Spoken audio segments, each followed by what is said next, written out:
Assalamualaikum warahmatullahi wabarakatuh.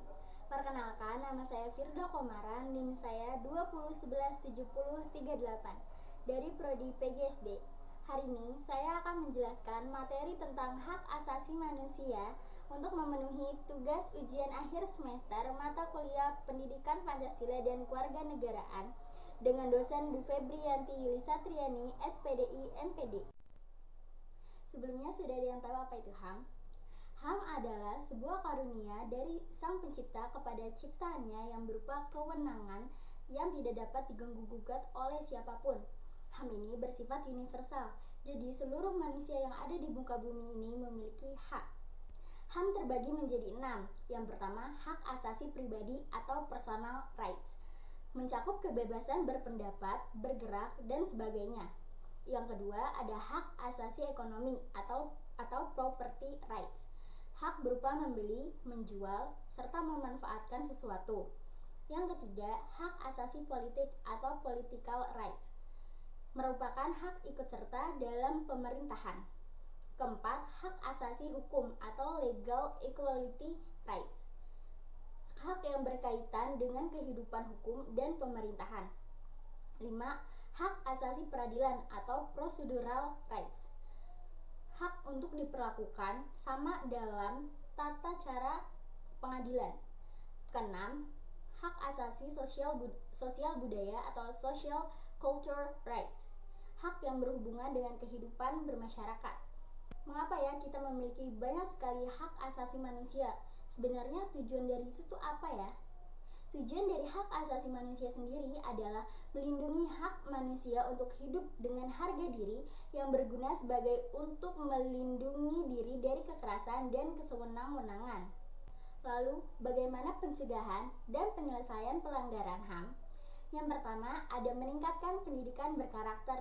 Yang kedua, meningkatkan persatuan dan kesatuan, dan adanya rasa sikap bersatu dan sikap nasionalisme. Ketiga, melakukan pengawasan penegakan HAM.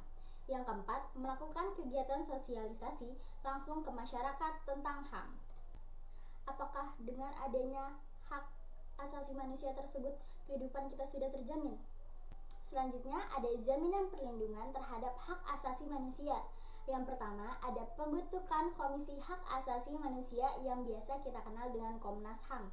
Yang kedua, ada penetapan Undang-Undang Nomor 26 Tahun 2000 tentang Pengadilan Hak Asasi Manusia. Yang ketiga, pembentukan Pengadilan Hak Asasi Manusia dengan keputusan Presiden untuk memeriksa dan memutuskan perkara pelanggaran HAM berat yang terjadi sebelum diundang-undangkannya Undang-Undang Nomor 26 Tahun 2000. 4. Pembentukan Komisi Kebenaran dan Rekonsiliasi sebagai alternatif penyelesaian pelanggaran HAM di luar pengadilan HAM sebagaimana disyaratkan oleh Undang-Undang tentang HAM. Yang kelima, meratifikasi sebagai konvensi internasional tentang hak asasi manusia. Apakah dengan jaminan tersebut HAM kita sudah terjamin? Saya akan memberikan beberapa contoh kasus pelanggaran HAM yang pernah terjadi di Indonesia. Yang pertama, ada peristiwa Trisakti. Yang kedua, ada kasus pembunuhan Munir. Yang ketiga, ada kasus pembunuhan Marsinah. Lalu, sanksi apa yang akan diberikan terhadap pelanggar HAM tersebut? Sebelumnya, dalam pasal 7, pelanggaran hak asasi manusia yang berat terbagi menjadi 2. Pasal 7A adalah kejahatan genosida dan pasal 7B adalah kejahatan terhadap kemanusiaan. Untuk sanksi yang diberikan, dia sudah diatur dalam Undang-Undang Nomor 26 Tahun 2000, yaitu pasal 36, pasal 37, pasal 38, pasal 39, serta pasal 40. Dalam pasal 8, kejahatan genosida sebagaimana dimaksud dalam pasal 7 huruf A adalah setiap perbuatan yang dilakukan dengan menghancurkan atau memusnahkan seluruh atau sebagian kelompok bangsa, ras, kelompok etnis, kelompok agama dengan cara A. Membunuh anggota kelompok, B. Mengakibatkan penderitaan fisik atau mental yang berat terhadap anggota kelompok, C. Mengakibatkan kondisi kehidupan kelompok yang akan mengakibatkan kemusnahan secara fisik seluruh atau sebagian, D.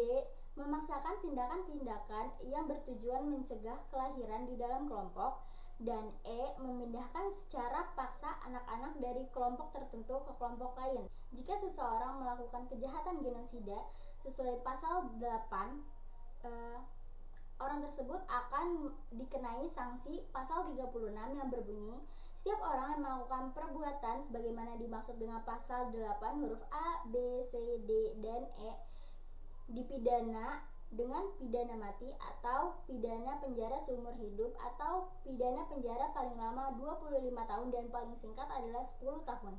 Selanjutnya adalah pasal 9, yaitu kejahatan terhadap kemanusiaan sebagaimana dimaksud dalam pasal 7 huruf B adalah salah satu perbuatan yang dilakukan sebagai bagian dari serangan yang meluas atau sistematik yang diketahui bahwa serangan tersebut ditujukan secara langsung terhadap penduduk sipil, yaitu berupa poin A ada pembunuhan, B pemusnahan, C perbudakan, D pengusiran atau pemindahan, E. Perampasan kemerdekaan atau perampasan kebebasan fisik lain secara sewenang-wenang yang melanggar asas-asas ketentuan pokok hukum internasional, F. Penyiksaan, G. Pemerkosaan,